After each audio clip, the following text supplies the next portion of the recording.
It's time for AggroChat, the official podcast of the Tales of the Aggronaut blog and stalwart gaming community, where we talk about stuff and things, and the stuff about the things, and sometimes gaming. I'm Belgast, and let's start the show. Hey folks, it's that time again, time for another episode of AggroChat. This is episode 225. Tonight I'm joined by Ashgar. Am I supposed to say something scary now, like Link Between Worlds was the best Zelda game? Godra. No, it was clearly Skyward Sword. Tam. I mean, unironically Link to the Past. Thalen. I mean, actually, unironically Wind Waker. I mean, you're all wrong. It was Adventure of Link. Aren't I the only one that actually likes that game on this podcast? No. I like that game. You and I both like that game. No one else in the world likes that game. Now, I like that game. I just don't think it's a good Zelda game. I mean, it's kind of like a prototype of ActRaiser. Have we talked about the fact that it's a great game and then Death Mountain happens? Yeah. Yes. That's where it breaks apart, right there. Did you say that you've never actually finished the game? No, I've never finished the game. Yeah, I seem to remember you saying that. I have, in fact, because, I was small when I played it, and I refused to let such things beat me. I traded the original Legend of Zelda with my cousin for an unknown amount of time for Link to the Past. Not Link to the Past, Adventure of Link. And, I felt like I had to get it beat because I knew he would have beaten, Legend of Zelda in that time. Oh, yeah. So, I had to beat it. Also, unironically, Majora's Mask. I mean, I'll also throw out Minish Cap as being a really great game. Minish Cap is one of my favorite Talking Hat games. I feel like are there many Talking Hat games? I mean, there's a really big one that came out last year. This is a surprising number of Talking Hat games. Yeah. Several of which are quite good. Others aren't. Okay, so Thalen, you've been gone, and we'll talk about that in a little bit. But while you were gone, we talked about a monetization topic, and you had some things to say about it. Correct. Particularly, I felt that there was one game that, even though it no longer exists because of licensing stupidity, deserved props for having really good feeling free-to-play monetization, and that is Marvel Heroes. Yes. I absolutely loved Marvel Heroes monetization because it was entirely cosmetic and it was really good, really well done cosmetics. I felt no problem with paying $10 for a fancy costume that turned by Thor into Beta Ray Bill because A, Beta Ray Bill is awesome. He's the best Thor. And B, it was like a totally, new skin, changed voice, everything. It's great. I think over the time that I played that game, I probably ended up giving them about $200. Yeah. That was how much I A, enjoyed and played that game, and B, just liked the costume options and all of that. I mean, technically you could buy characters, but realistically, you didn't have to at all. There were plenty of ways to get them otherwise. Yeah, I mean, mostly you just bought them with the whatever skin shards that pack. you collected, and then the skin packs were what you bought with real money. Yeah. And I think that was what made it. That was why it felt so good to me, is because you could absolutely play free and never give them a dime, and be perfectly and play the entire game. You didn't have to pay for any content, anything. It was entirely optional while feeling good. I don't know. And also it was a good enough game that I wanted to give them some money anyway. But yeah, I just felt Marvel Heroes deserved some props. Really good cosmetics goes a really long way. Yes. I miss that game a lot. Even though I never made it as far as you did, I missed that game just because it was really fun. It scratched the Diablo itch while also feeling unique. Yeah, and they kept adding new stuff up to the very end. In part because even they didn't realize that they were losing the license until it's all of a sudden happened. But yeah, I was at the same time that I was listening to the podcast where you were talking about free-to-play monetization, part of what made me think of Marvel Heroes was someone in a seat ahead of me and to the side was watching Thor Ragnarok, and it made me so sad that Marvel Heroes ended before they could do a Thor Ragnarok crossover and have a chapter for that, because it would have been so amazing. And I think what makes it feel worse is the fact that There's a bunch of Marvel games out right now on the mobile platforms that are all exploitive as hell. Mm-hmm. Yeah, and it's clear that the Marvel Heroes monetization must have been working because they kept adding new stuff. And, I mean, they were doing a lot of development on that game. I mean, sadly, they had a video game with the X-Men in it, and that was a problem. Mm-hmm. Now, I mean, first they lost, like, they had to remove the Fantastic Four from the game, like, entirely, earlier than that. And then, yeah, and then the license was just taken entirely. Sad times. Okay, so you've been gone for like 3 weeks, Thalen. Yes, I have. You have also been in Japan. Like last week, we talked about Tam's adventures in Japan. Thalen, what about your adventures in Japan? So yeah, been in Japan for 3 weeks. Decent bit of crossover with Tam being there. We hung out and did some things together. First of all, apparently my child is our like travel talisman or something, because this is the first time of 3 trips to Japan for me where we did not lose like an entire 24 hours to airplane bullshit. No flights were delayed. We didn't get redirected from Tokyo to Sapporo, which happened the first time because of high winds. Yes, which for anybody who doesn't know Japan's flight geography, this is the equivalent of if you were flying into Dallas and they redirected your plane to Chicago. And Dallas and Chicago were separated by ocean. Oh boy. Yes, it was dumb. We were supposed to get into Narita at like 2 o'clock, and the folks that were going to pick us up were waiting at Narita at 2 o'clock. And then like our plane like got delayed and so on. And we ended up in Sapporo. And so we like managed to actually my wife used her charisma to get the basically entered into a conversation with the dude standing directly in front of us who was on his way to Okinawa, and just mentioned that, you know, we had people waiting for him. We didn't know how to contact, you know, didn't have a way to get in contact. He was like, oh, use my cell phone. It's, you know, it's paid for by my company anyway. And so got to call our friend and let her know that we had been redirected and that they were going to end up flying us into Haneda, the other airport, which is like an hour away from Narita. And I heard our friend like laughing uproariously. But so that didn't happen this time. Customs didn't pull me aside and grill me thinking that I might be Edward Snowden this time. No planes caught on fire on runways this time. That happened You've had all of the travel luck with this trip? Yeah, and none of this. Like everything went smoothly. All the flight attendants were wonderful. Everybody loved our baby.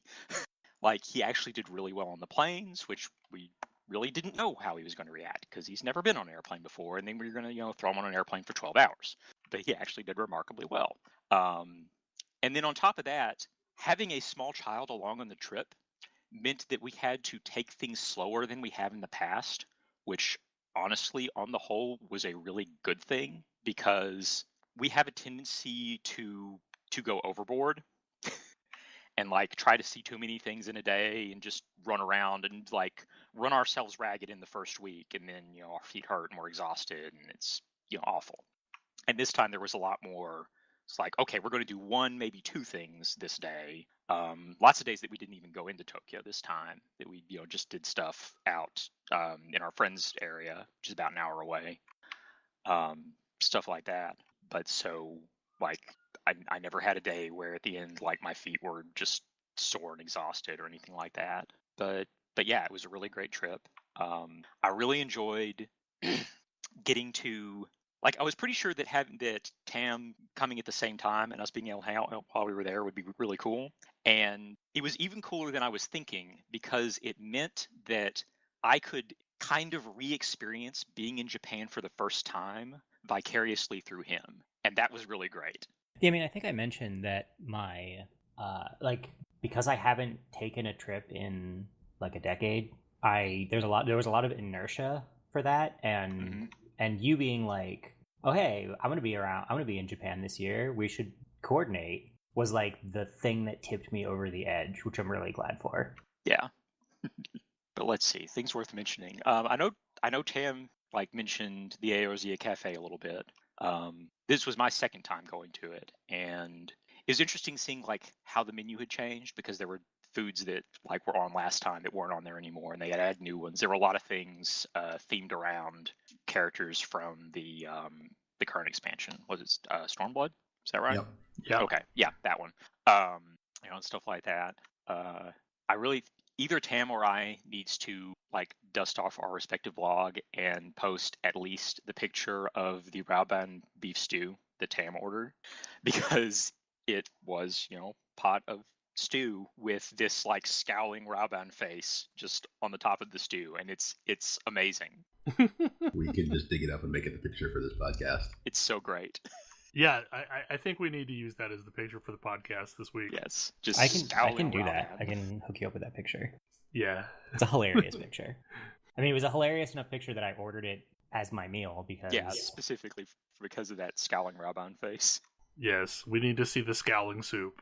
But yeah, and one of the things I liked about the Orioles Cafe, and one of the reasons that I really wanted to go back, and especially with Tam there, take him there as well, was like on top of being really well Final Fantasy themed, the food is really damn good. Like we spent about $80 between the two of us on food, and that was like 3 entrees and 4 drinks, 2 of which had alcohol, and then 3 desserts. I think that's right. we went a little nuts. Yeah, but like reasonably priced and really, really good. Yes. So like I would eat there just regular if I lived in Tokyo. Probably. I understand why they have a stamp card, because I can definitely understand why people would come back regularly. I mean, when we went, there were a bunch of people there on dates. Mm-hmm. Like, don't you have to get like a reservation to get there? Yeah, but like not real far ahead. Basically, there's a lot of stuff like that you have to get tickets ahead of time. And the way you do that is you go to a Lawson convenience store, and there's just a little kiosk there, and you punch up the thing that you want, and it shows you the calendar and what days have times available and stuff. Pick what you want, and then just pay at the front. And for the Ghibli Museum, we had to get my friend to like go the day tickets became available to ensure that we would be able to get tickets at all, because those things sell out fast. Apparently a lot faster than they did the first time that I was there. I think just because there's so many more tourists coming to Japan these days than even then. Like apparently tourism is like tripled or quadrupled just in the past 5 years. Wow. I think mostly tourists from like China and Eastern Europe, but yeah. There was something else about Cafe Orzia, or the Orzia Cafe I was going to say. How many coasters are you up to now? Well, let's see. I had 6 from the first time, and I came back with another 4 because I gave a couple to Tam because like I ended up with the Summoner coaster that he really wanted, and then in fact I haven't looked yet. Is the Bard in fact a duplicate? Oh, I didn't get a Bard last time. Okay, so that's fine. Maybe they didn't let you pick your, because they asked us going in like which jobs we wanted, and we each got the coaster for that job, and then every time you order something you get another coaster. Yeah, when my coworker went like 2 years ago or so, he said that they just gave him random coasters, like that he didn't get to pick. Yeah, that's how it was the first. Basically what it was your first 2 drinks, the coaster for your first drink, you got to pick what it was going in, and it was picked from the jobs. And then everything you ordered after that, it was random. And I think they added coasters for all the jobs, because looking at my set from my first time, it's just primals. And we got a couple of primals, but mostly we got coasters for jobs this time. So I think I ended up with Bard, Machinist, Culinarian, and Alchemist. But yeah, if you want to go to a themed restaurant, I definitely recommend Cafe Orzia over, say, the Gundam Cafe. The Gundam Cafe was disappointing. Like, not bad food, just really mediocre food. Walking around Akihabara with Tam was probably the most fun that I've had in Akihabara. It was really fun. Yeah, because, I mean, wandering around with my wife is fine, but she's not into all this stuff. So, like, I will be amazed by something, and she doesn't have any real understanding of why I'm amazed by this thing or whatever. I think we went into most of the stores on the main street, like walking down and then back up. I am very sad, Tam, that we did not go into one store that I remembered from the previous time, and I kept trying to figure out where it was. because I felt like we should go in because it's this massive, like 7-story store with just everything. And I realized the reason we missed it is because it's right by the train station. If you remember, there was the building that you remarked looked like a capsule machine. Yeah. It was the building right next to that one. Oh, that wasn't just part of that building? No, it was a separate store like next to it, like going out from there. But so we didn't go into it on the way out from the train station because we were making sure we knew how to get to Cafe Eorzea. And then on the way back in, like we were tired and I needed to get back home. And so we didn't go into it. But that was the store where I found like all sorts of Monster Hunter stuff, including Palico hand puppets, which were amazingly adorable. Palico hand puppets. Yes, they were Amazing. Fantastic. Like that was the store where I saw the most Monster Hunter stuff. I ended up picking up some like charms that I stuck on my bag. It was like the Charge Blade symbol and it's like one of the monster, I think, information badges. That was also the store where I saw blind bag waifu for 1,500 yen. God. With a sign saying "Your wife is here." That's terrifying. Yeah.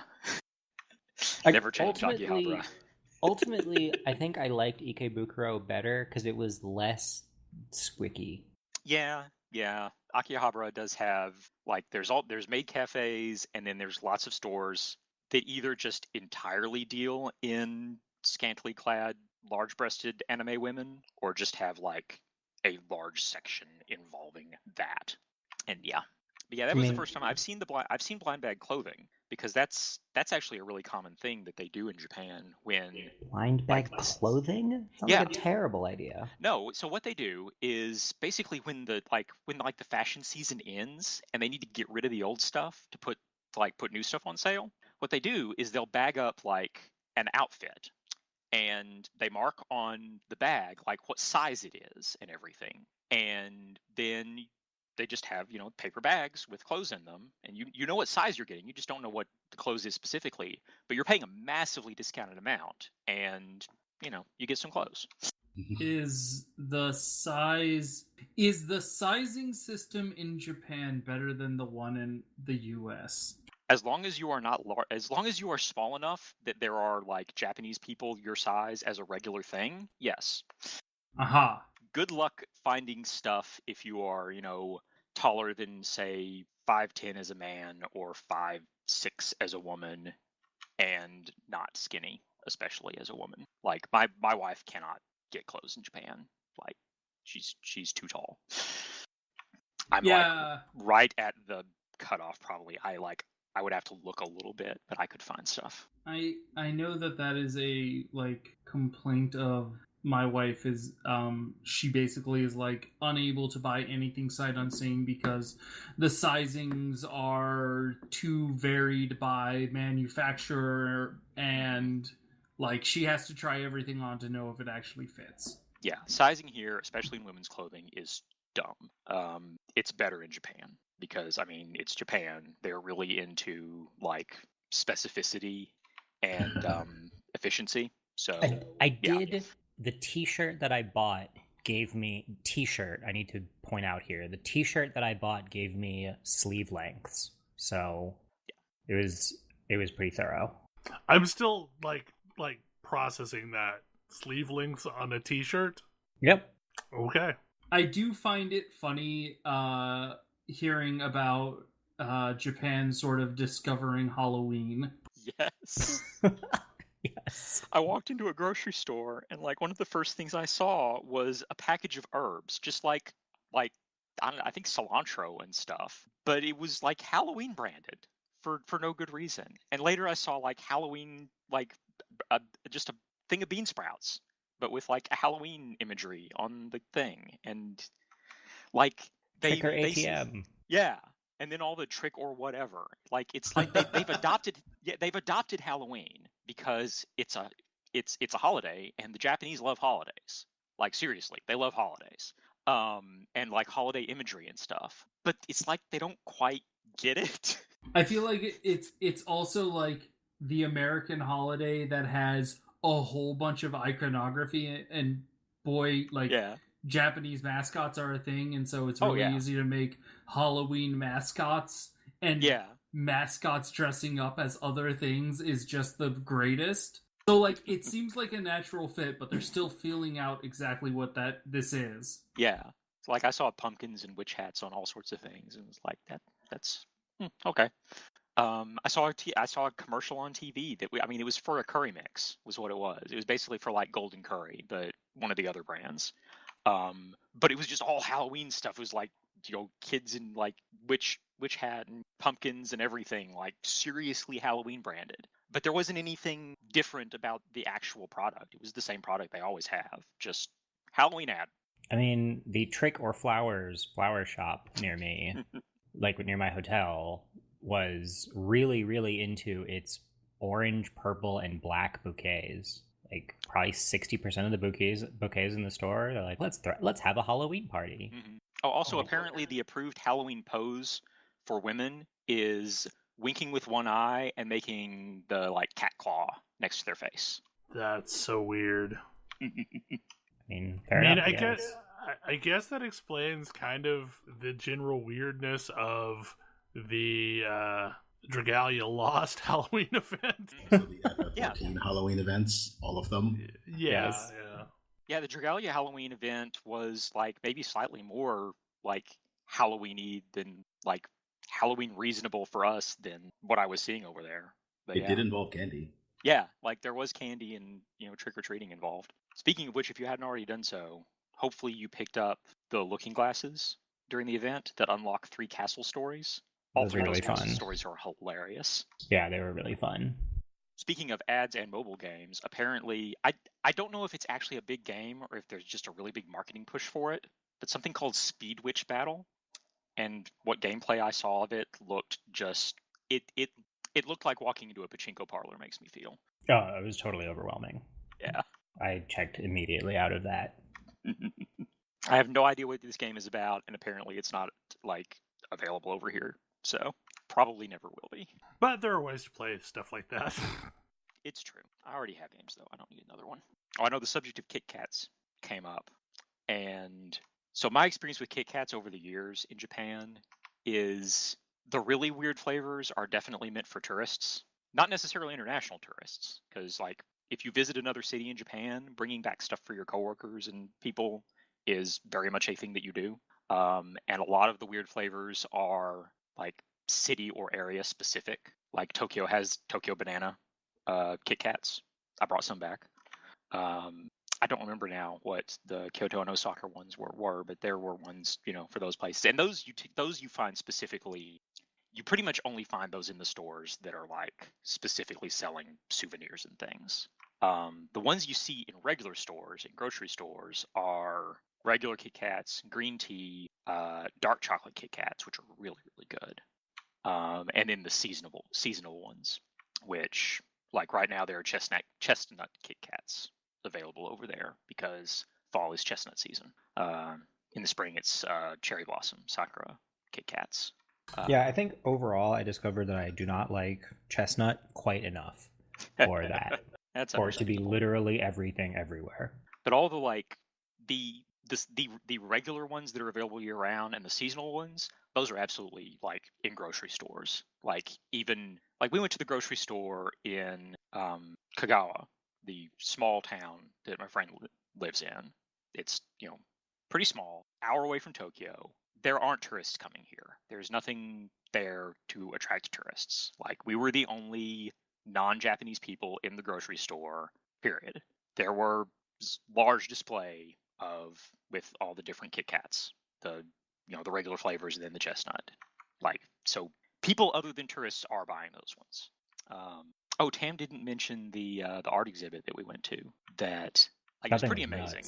It was pretty amazing. It was incredibly disorienting. Yeah, it was this digital imagery art exhibit in Odaiba with like stuff projected on the walls and music the whole time. It was a huge building that you're just walking around in. And there's like main rooms that like the first one we walked into was flowers all over the walls. And like there was one room you walked into and if you stood still, chrysalises would appear at your feet and then butterflies would hatch from them and then they would fly away into the exhibit and fly like throughout the entire exhibit.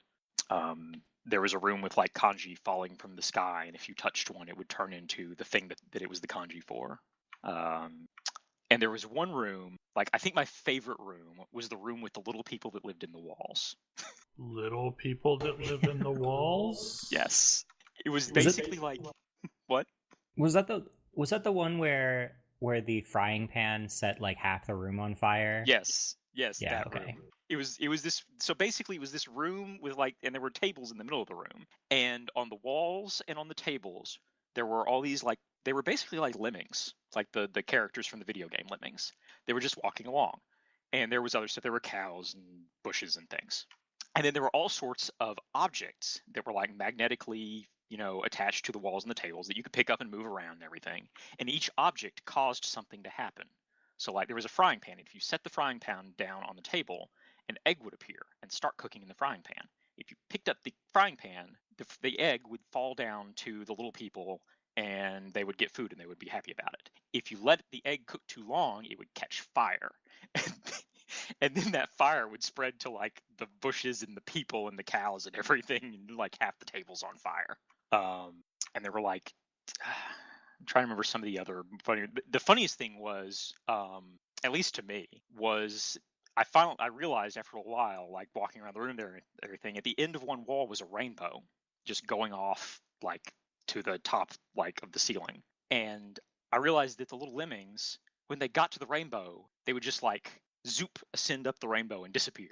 Yeah, they get this like rapturous look on their face and just like zoom up the rainbow and vanish. And so I realized that this rainbow was their escape from the purgatory of their life in this room. Just like wandering around, being set on fire and rained on by random people. Like there was that. There was a pretty cool room that had like a town projected on the floor, and there were like elements of the town that were real objects that you could pick up and move to other places, and it would cause like roads would be created between objects of a particular sort and rivers and all sorts of things. And they had like a screen showing like planes like flying through this landscape, that had been created by these objects. But yeah, stuff like that. It was a really neat exhibit. That sounds really cool. Also not remotely handicapped accessible, which luckily none of us, like all of us can use stairs. But from the beginning of the exhibit, the only way out is to go through the entire exhibit and up a really, really long flight of stairs to the second part of the exhibit, and then back down and then out. And we made the mistake of going up the stairs too early, and then realizing that, there's stuff on the first floor we haven't seen yet. But once we get back down, okay, here's the way we get back into the first floor, and we can look around and see other stuff. Except once you're back into the first floor, you cannot get back out of the exhibit other than go back up those goddamn stairs. And we were really tired by that point. Yeah, we were a little tired of that place by the time we left. Yeah. Also, this was in Odaiba, so we got to see the Unicorn Gundam statue, and we got to see it do its awesome light show, and that was pretty cool. But yeah, Japan was a lot of fun. I'm happy to be back home now because it's nice to be in my own house again. But like, I'm already kind of missing it and looking forward to going back again in a couple years. It sounds like a great time. So, Ash, I'm not sure if this is a rollover topic or if this is a new topic, but on slow game starts. This is really me recontextualizing my thoughts about Xenoblade 2. Mm. Because I realized that I started to play that game last December and couldn't really get into it. And I started to play it again this time, and I like that game quite a bit, as it turns out, but it took me some time to realize that. Xenoblade 2 has either a really slow or a really brutal start, depending on how well you follow the advice you get. What advice? When you get like any amount of agency, you are left alone in a big, giant, wide open world, and you should really, really, really rescue your party members. Is this like an Elder Scrolls Oblivion thing? No, like you should do the main plot. This is what you should do. You should get your tank back. You should get your tank. You should get your healer back. But the game doesn't make you do any of this.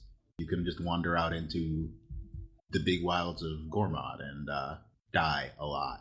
I'm going to have a miserable time with this, aren't I? If you keep in mind that you should, ignore the side quests until you have your full party back, then you're fine. I never can do this thing. But that's a large part of why I couldn't get into it last time, was because I kept trying to do these side quests that were being given to me. And I figured, hey, these enemies are like lower level than me. I should be no, they're intended for a full balanced party. And while you are the hero and therefore the best offense possible, you are not a full balanced party, and you will just die. But certainly, that results in a start of the game that is not that interesting. You basically have to do like a big giant fetch quest and then go through what amounts to a dungeon run by what is allegedly the evil empire to find out that, hey, this party member was captured, as a trap for you, so, deal with it.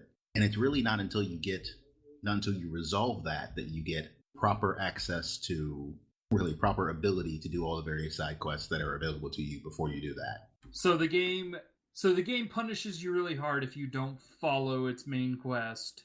Is the main quest not terribly interesting as well? Or like kind of a slow start? It starts out kind of not great. It is not terribly compelling because you're being asked to rescue somebody that you don't care about yet, with somebody that you don't care about yet.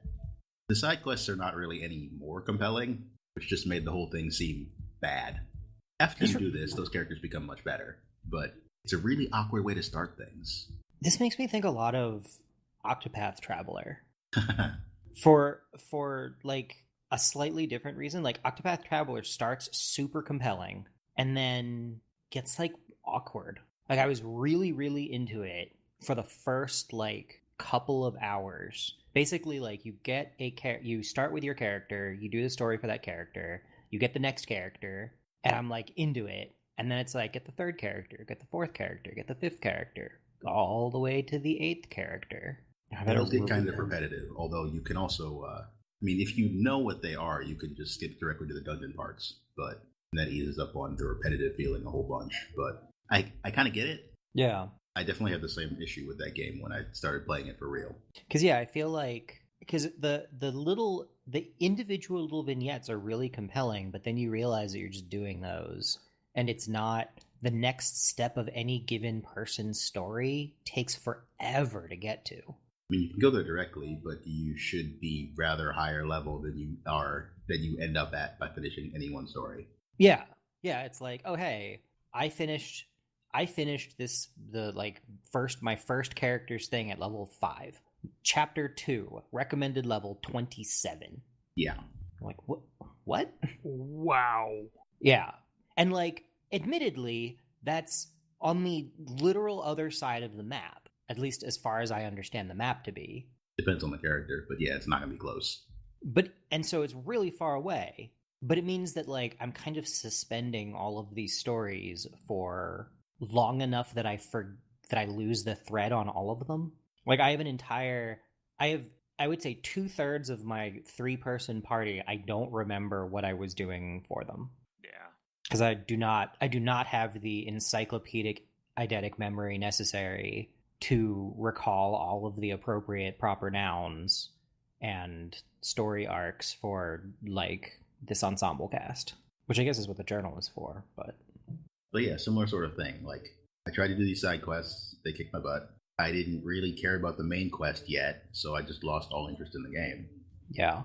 But like I've thought of games with really, really slow starts that I did not have this happen in. I can think of 2 games in the same series that do almost the same thing. Persona 4 and 5. Oh, yeah. 5 does start you with a tutorial fight, but then has all the expository material immediately after that. Mm-hmm. 4 just gives you 2 hours before you're in the tutorial fight, at least. Yeah, Persona games are hours before you get into the meat of the game proper. Yeah. Which was admittedly like a lot of why I bounced off 4. Because like the combat in Persona games was enjoyable. All of the other faffing about was not enjoyable. I feel like Persona games, and at the same Bell, time... You heard of this series called Shin Megami Tensei? Yes, I know. I feel like Persona games... But it is in no way as charming as Persona games are. Also true. Well, and that's kind of the point, I guess, is that Persona games are really about the story, and so they're gonna try and spend a lot of time hooking you into the story. Sure, and like, once you actually do story elements, it's kind of fun, but like, there's a whole bunch of the trappings of I don't know, trying to exist in this world that is less than enjoyable for me. Like, I hated the high school dynamics of Persona 4 Golden. Like, I don't care about this club, and I don't give a shit about, like, going to class. I find more and more that I deeply enjoy doing mundane, everyday things in video games. Yeah. I don't know why. Like, I don't like it when the game is just mundane things. Like, I don't really get into The Sims much. Not that The Sims is necessarily mundane based on some people's Twitter accounts I've seen, but I really it's the enjoy, whole like, fishing and MMOs thing. Yeah. Except for It's the idea of having the life outside of the adventure. I really enjoy seeing what the adventurers do in their downtime and getting to experience that. Yeah. A broader world and a broader richness of character comes through in those downtime moments. I love going grocery shopping in Thief. I didn't even know you could grocery shop in Thief. There's a whole section in the Thief game that nobody liked. The one recent one? Not the most recent one. That was quite good. The one before that. Dark Project? The Metal Age? Nope, that's number 2. Nope. Dark Project? No, Dark Project's 1. That's what one. is Dark Project 1. It was like Thief 3 or Thief 4. No, it's Thief 3.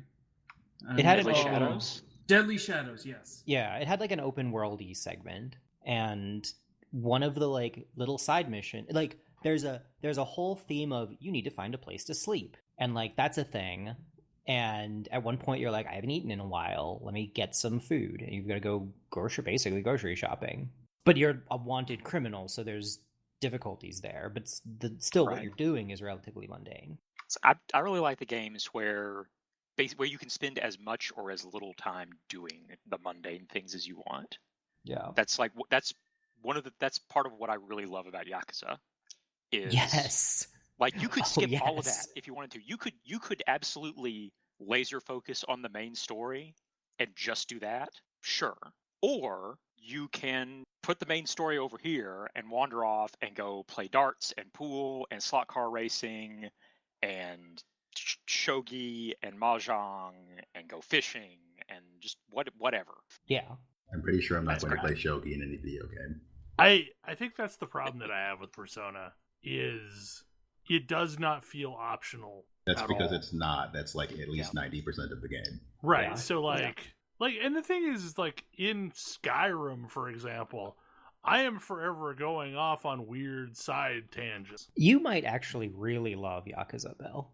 I think I would, and I largely stopped watching Sushi's channel on Twitch when she started streaming those games because I thought, like this feels like a better Shenmue. Yeah. Yes. Like I liked a lot of aspects of a Shenmue. There's just a lot of nonsense that I did not like about that game, and I thought, this is probably going to be a better version of that.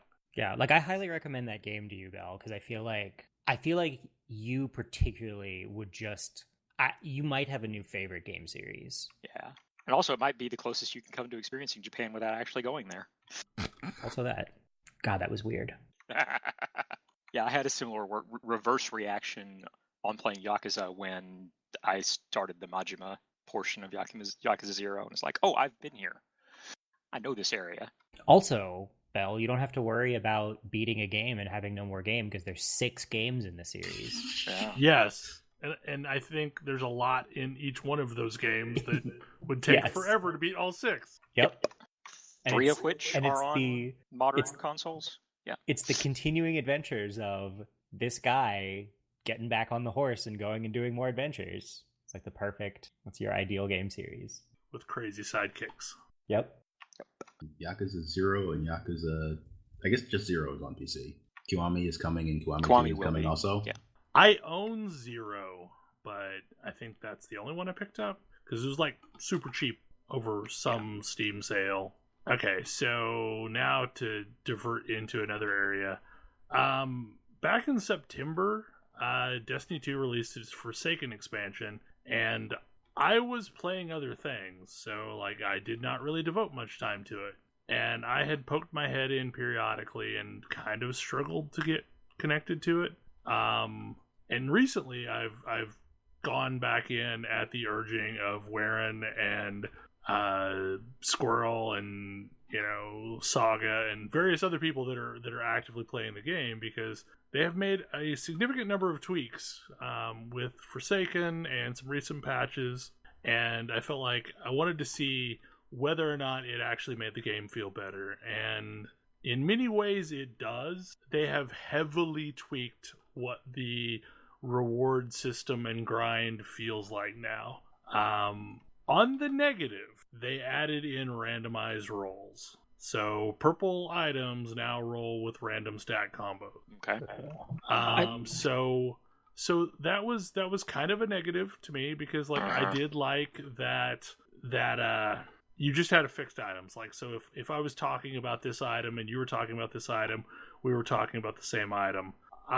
So far from what I've seen, the stat perks don't factor as heavily as they once did in Destiny 1. So like I've had 3 versions of the same gun, each with like different stat combos on it. And while there is one that I like better than the other two don't feel arguably worse. That's good. I don't so mind. Like it still feels like the gun. Like any version of that gun is really good. That's good. I don't mind those little like slightly randomized tweaky things for like the super hardcore to chase. But I hate when like, oh, I got the randomly wrong thing and it's basically unusable. Well, and that was the problem with Destiny 1, is like there were certain guns that had a package of stats on them that was just useless. Like this is not very good at all. Yeah. And as a result, you just wasted your grind and got the bad copy of it. Yeah, like Pokemon is a really good example of this done well, I think. I'd say Pokemon does really poorly, actually. I have never played a Pokemon game in which I have had to care if the Pokemon I have are like optimized. Yeah, you really only have to do that if you want to play like tournament against other people. Yeah, you can go down an insane rabbit hole for multiplayer Pokemon, and I'm glad that it exists for people who want to do that. But like, I don't. And I have never once cared about my IVs. Right, and I don't have to. There's a full game for me to enjoy without having to worry about that. I mean, my level about like even casually, I don't care about IVs, but like natures are fairly large stat boosts and drops, so I at least want to have a not minus attack nature on something if it's going to be a main attacker. That's fair. Yeah, my level of depth with Pokemon tends to be, do I like the look of this Pokemon? Yep. Then yes, I will use it. So yeah, it's like, do I like this Pokemon? Is it the right type? I mean, there's also a lot of that. I used some things that I didn't expect to when I last played because they looked cool. So yeah, so that's kind of the negative. One of the big problems that I had with Destiny 2 was that it felt like there were not very many options to actually get upgrades. That you basically had like 3 things you could do a week, or 4 things if you were raiding, that would move your bar forward.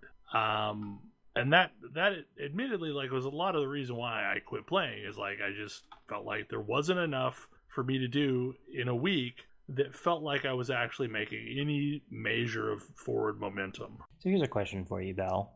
I tried to hop back into it back in September, and I was like raid geared because we'd been doing some raid stuff, and I was able to do the first story quest, and then I just got steamrolled in the second one.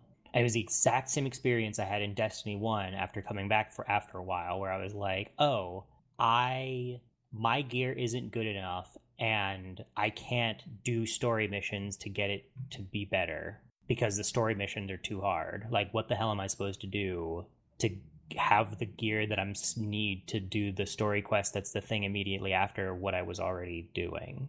I do not know if that is better. Because that was I awful. do not know.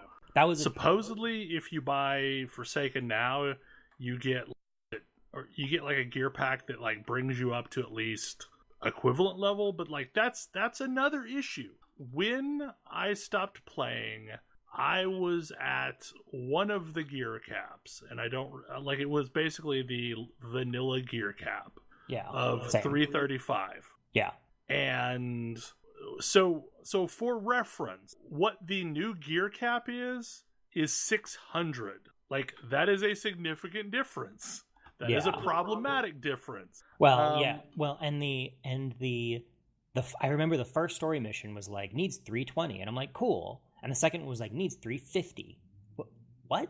I got like 2 drops, and I used them as upgrades, but that bumped me from like 330 to 332. Maybe 350. Do I just grind this one story mission over and over again? Like, yeah, like, is there not a returning player package of gear that you're supposed to get, or is there not?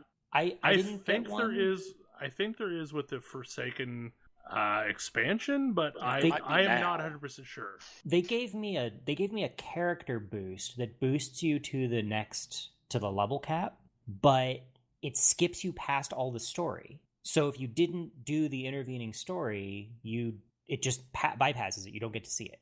It like gave me a warning, like, hey, if you use this, you'll be boosted to max level and have a gear package, but you won't be able to do any of the story missions leading up to this. And I'm like, but I haven't seen any of them. Yeah, that's I don't know, like, that's not cool.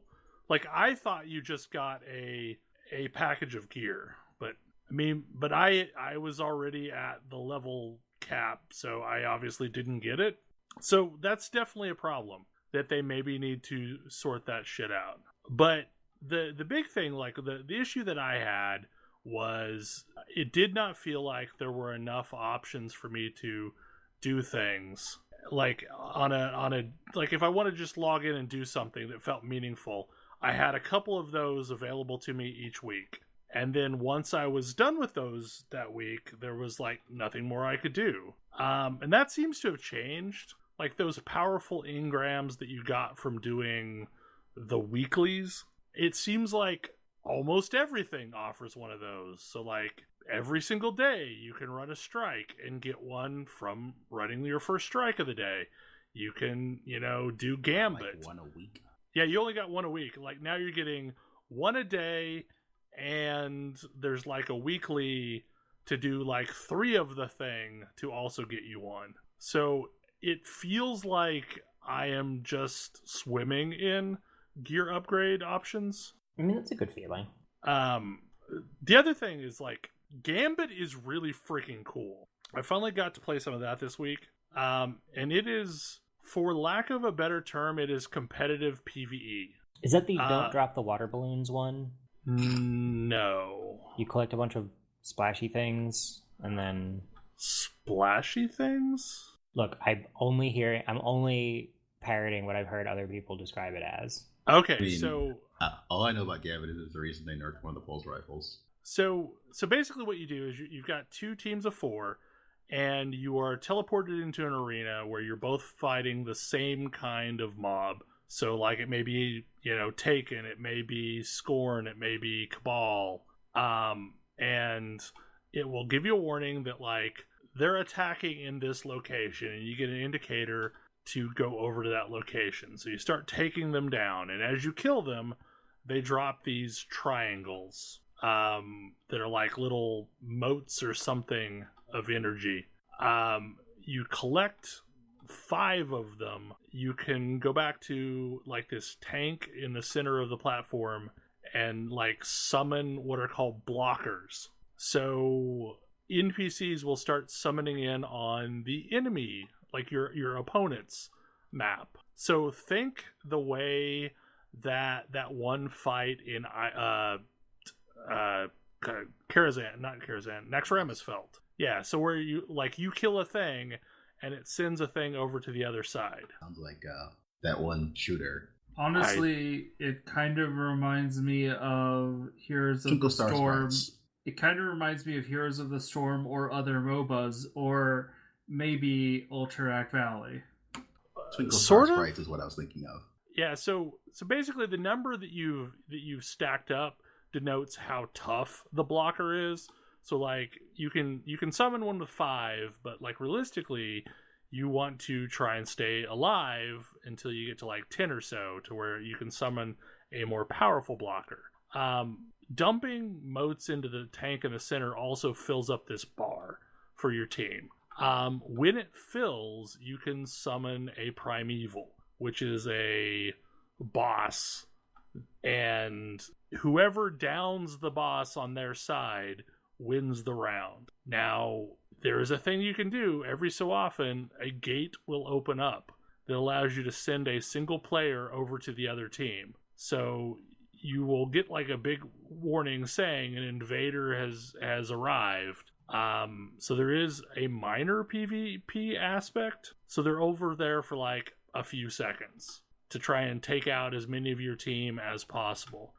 This matters the most when you're fighting the boss, because every time a player dies while you're fighting the final boss, it heals a little bit. So you're basically like fighting with each other to try and down a boss as fast as humanly possible. Actually, trying to summon the boss and then fight the boss as fast as humanly possible. And like it's a best 2 out of 3 type situation.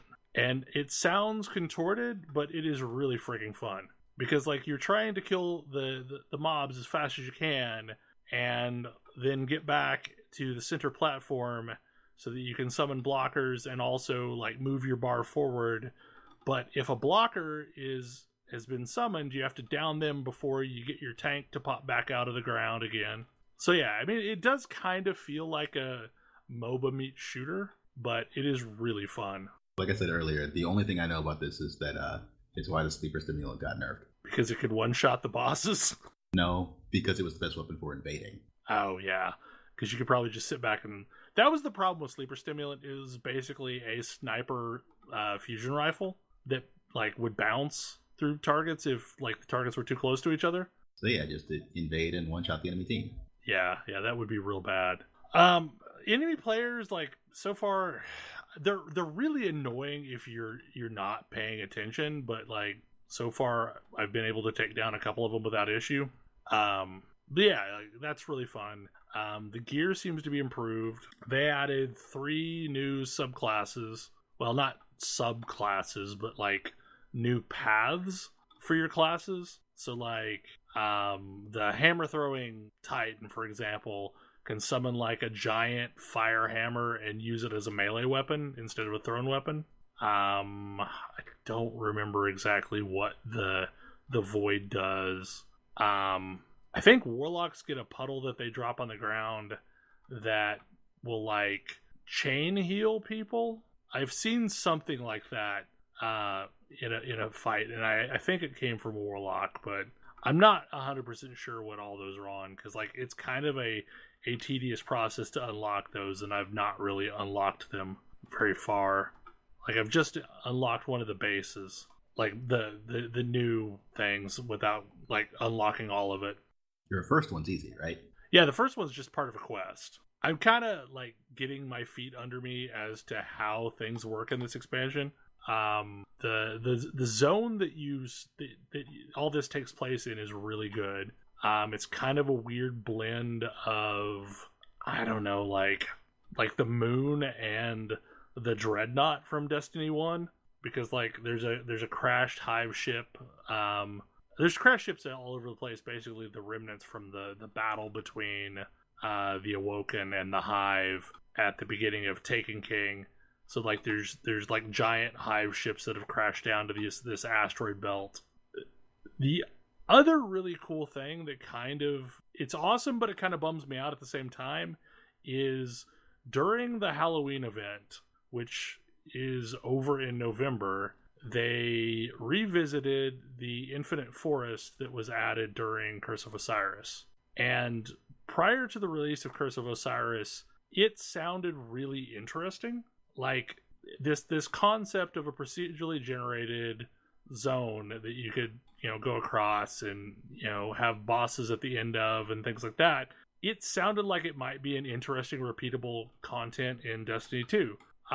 But it never really ended up that way in Curse of Osiris. It was mostly just a zone that you traversed, but it was kind of boring to get across and seemed a little too long at times. Yeah, by the time I unlocked the ability to like do the weekly missions or whatever from the Lighthouse Keeper in there, I didn't really want to go back in anymore.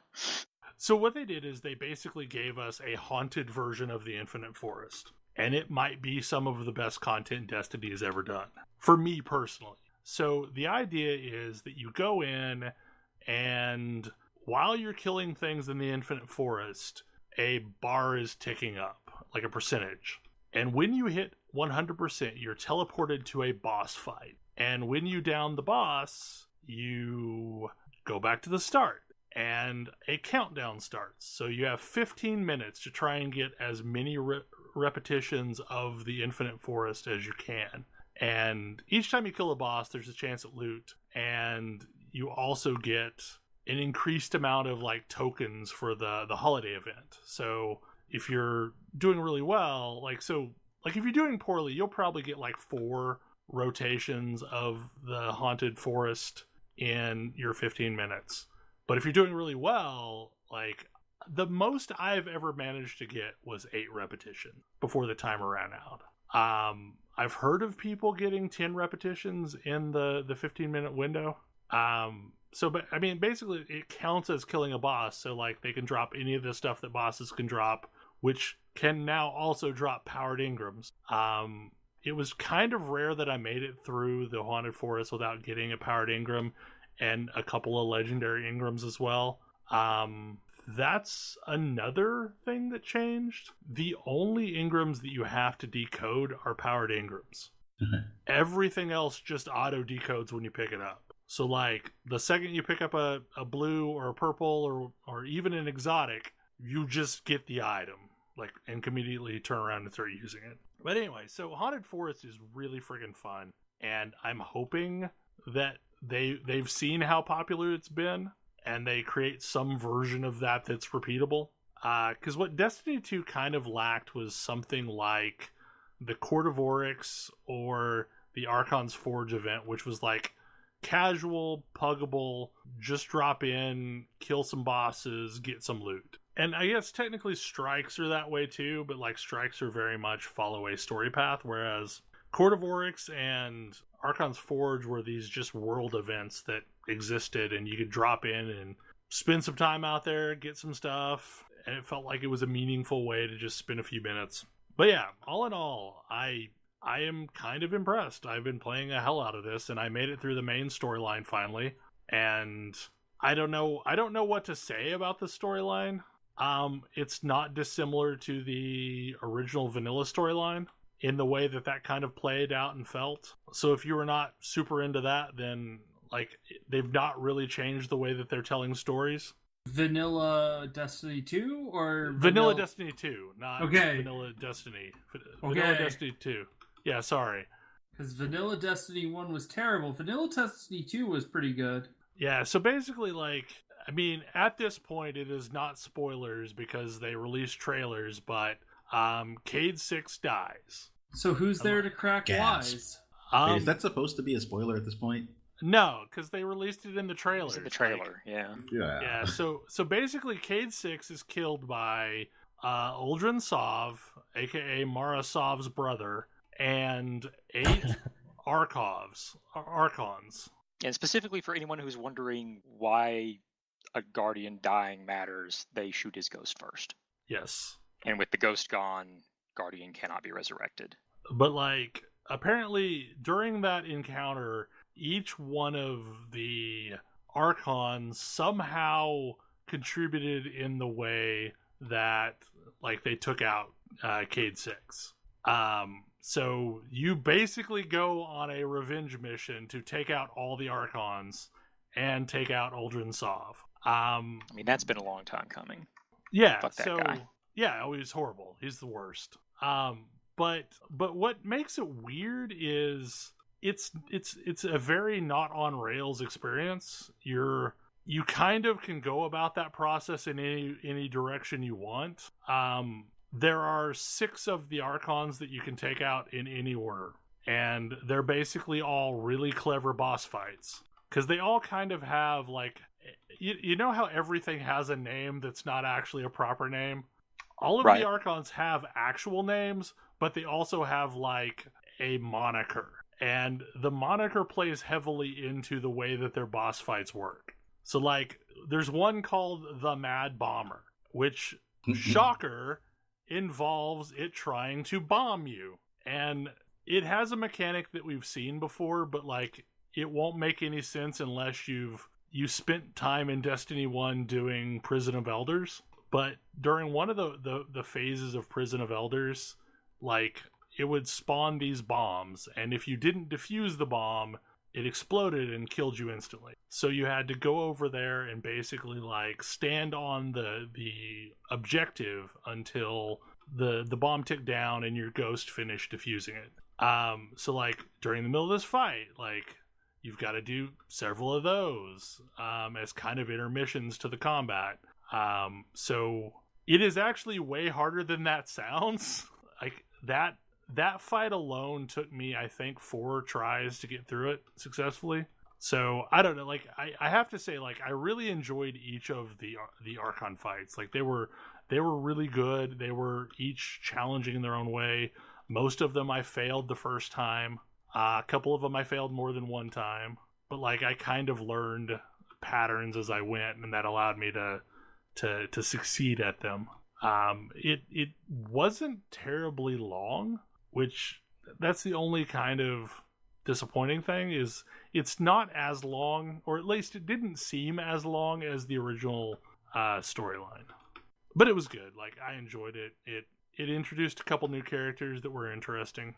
And now I'm basically in what I would call the post game, and there's a whole other zone that you don't get to go to during the main storyline that I'm slowly unlocking, and that happens to be where Aaron's at right now, is in that post-game zone that I would guess is more challenging than the main zone.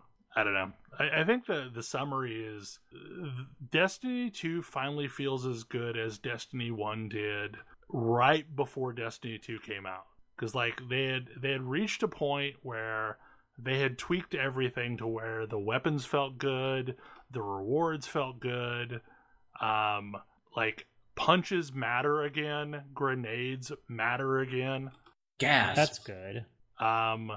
Your super regen seems faster. It literally feels like they took all of the things, all of the numbers on the dials from the final year of Destiny 2 or Destiny 1 and applied it as a template to Destiny 2, which was all I really wanted him to do. Like, it felt horrible to go from a game that felt super polished to one that was very much not polished. And my hope is that they remember what they did this time, and that as we go forward, like, it will continue to feel this good.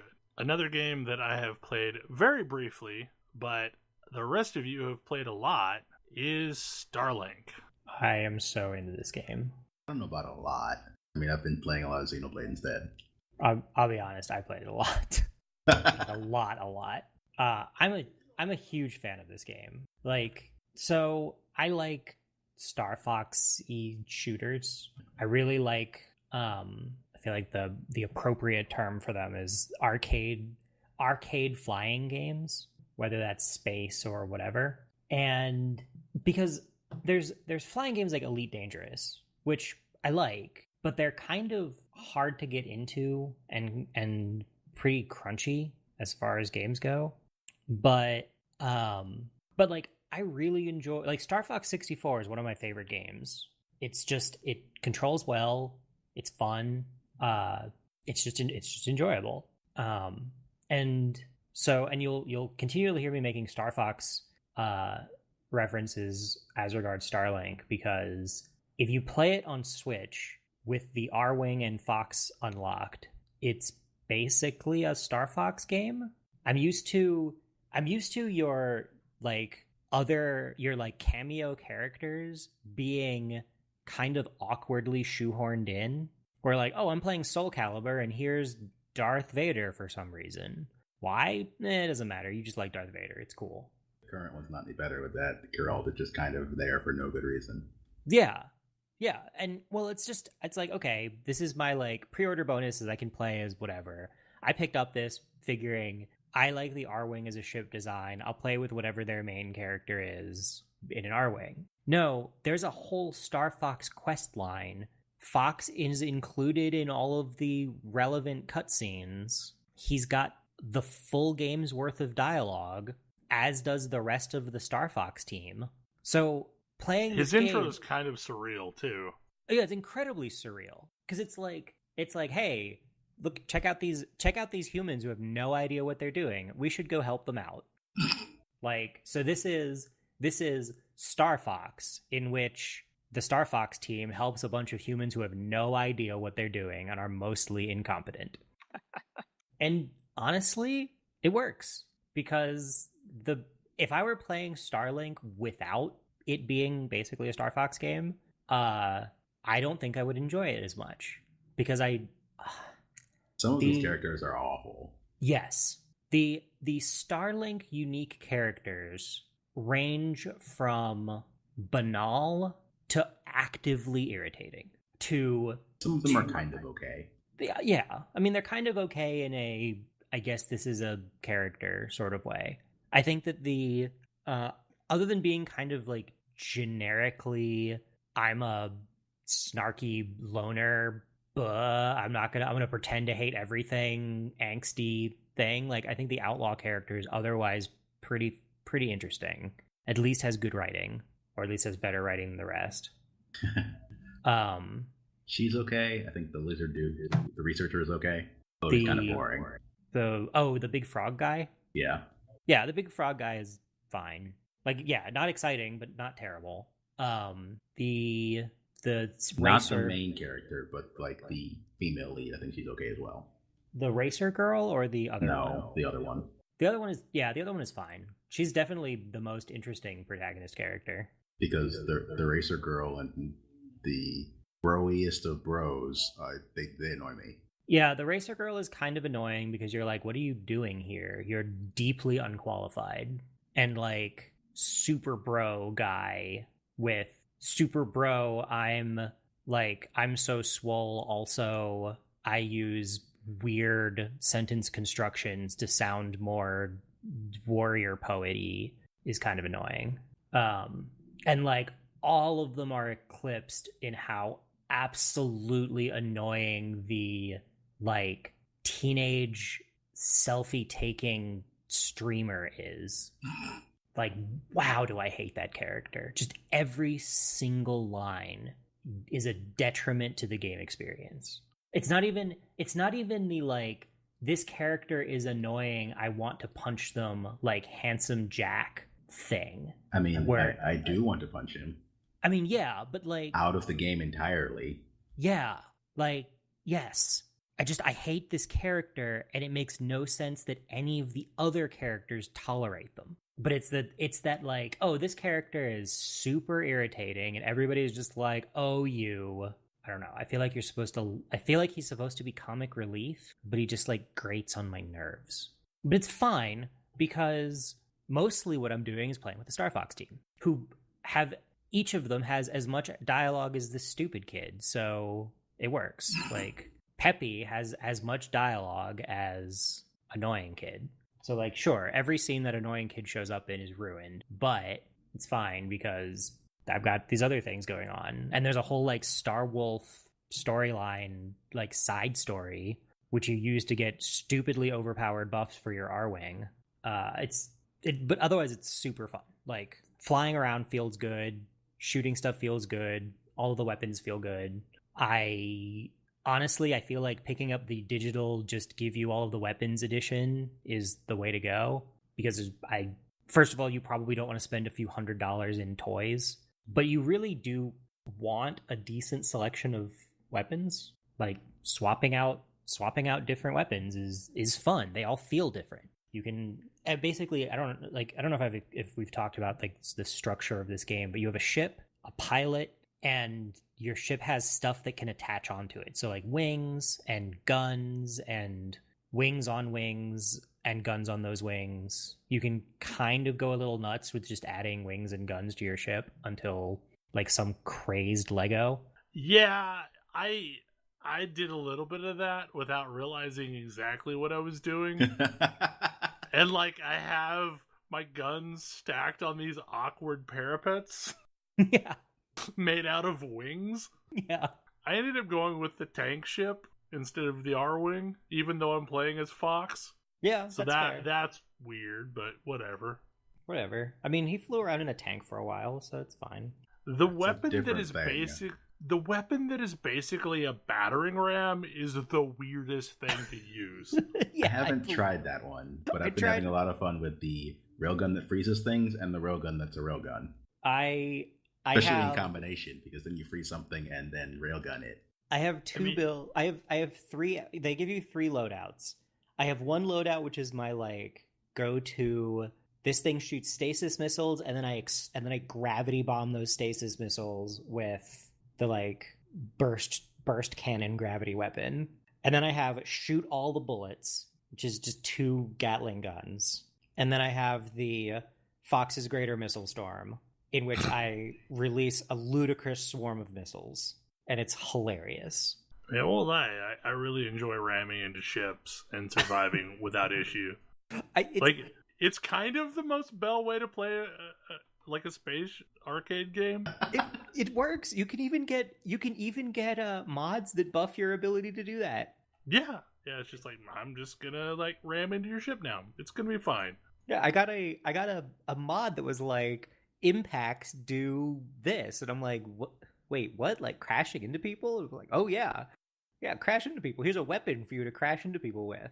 All right, like I'm not sure this is my thing, but I bet it's somebody's thing. It is in fact somebody's thing. But yeah, the weapons feel super varied. There feels like there's a bunch of space for them to add new weapons should they so desire. And honestly, like the game, I normally have the problem with open world games where I get tired of doing the like repetitive feeling open world things. I like that I can build automated systems. It takes a little while to get here, but eventually you can build automated systems to do the repetitive things for you, which I think is really cool. So what I'm doing is I'm dealing with like the big threats, the big problems, while like little things clean themselves up. You take care of this distractor, but I don't need to defend this outpost because I have people for that now. Yeah.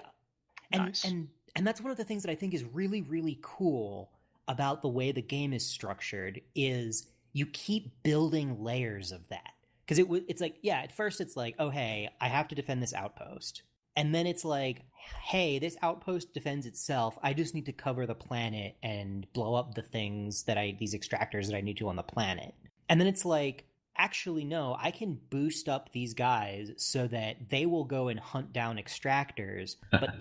But planet bosses, I need to handle myself.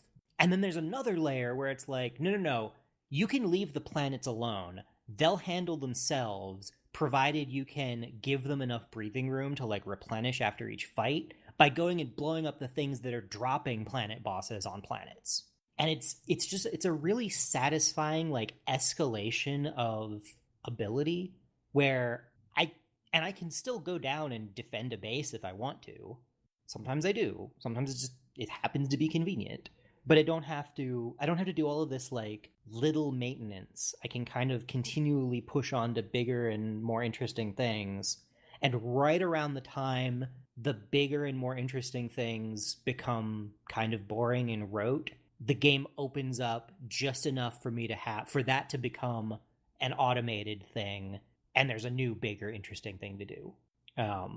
I don't know if I'm approaching the end game now. I think I might be, but I have really enjoyed. Like it's super fun to play. I really enjoy playing with the different guns. Just the whole game is just a joy to play. And I'm basically playing Star Fox. I've wanted a good Star Fox game for a while. I would say it isn't very Star Fox like when you are in hover mode, which you spend a lot of time on planets in hover mode.